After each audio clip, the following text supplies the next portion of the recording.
You've probably seen the videos. Long, narrow boats, paddles hitting water in sync, drums. That's dragon boat racing, and it happens every year on the same lunar date, the 5th day of the 5th month of the Chinese lunar calendar.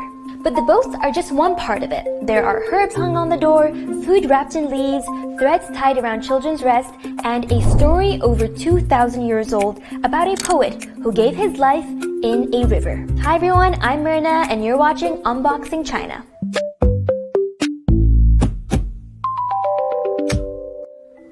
Dragon Boat Festival is one of China's oldest surviving traditions. Almost every part of it means something different than it looks. Memory, protection, grief, family, summer, survival. The 5th lunar month arrives around early summer. In ancient China, this season was not always seen as peaceful. The heat came suddenly, humidity rose, illness spread easily.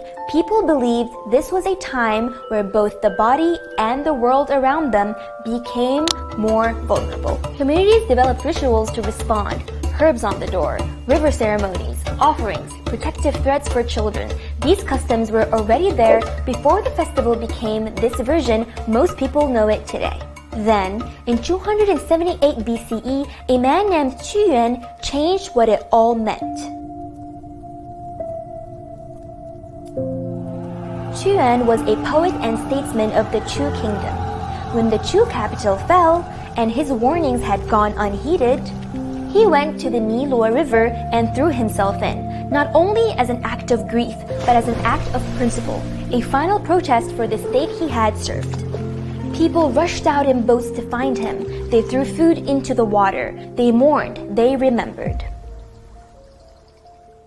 Inside this box are 4 objects, 4 layers of the same festival. The race began as a river ritual. Searching, mourning, remembering. Today, it's a global sport practiced in nearly 100 countries and regions.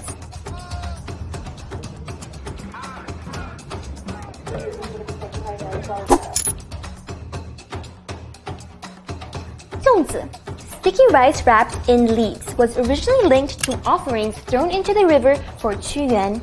It became a holiday food, then a regional tradition, then part of China's Zongzi market, which exceeded 10 billion yuan by 2024.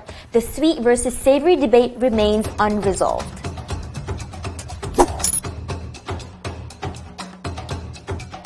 The herb, mugwort, or aicao, was hung on doors as seasonal protection, but we'll unpack the science behind that in episode 3.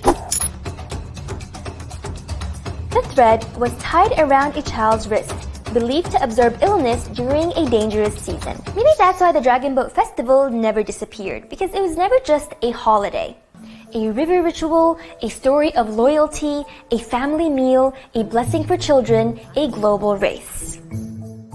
In 2009, China's Dragon Boat Festival was inscribed on UNESCO's representative list of the Intangible Cultural Heritage of Humanity, the first traditional Chinese festival on that list. Traditions don't survive by staying frozen. They survive because people keep using them, reshaping them, and passing them on. Thousands of years later, people still race the boats, still wrap the rice, still hang the herbs, and still cannot agree on whether zongzi should be sweet or savory. What about you? Do you prefer a sweet zongzi or a savory one? Let us know in the comments below.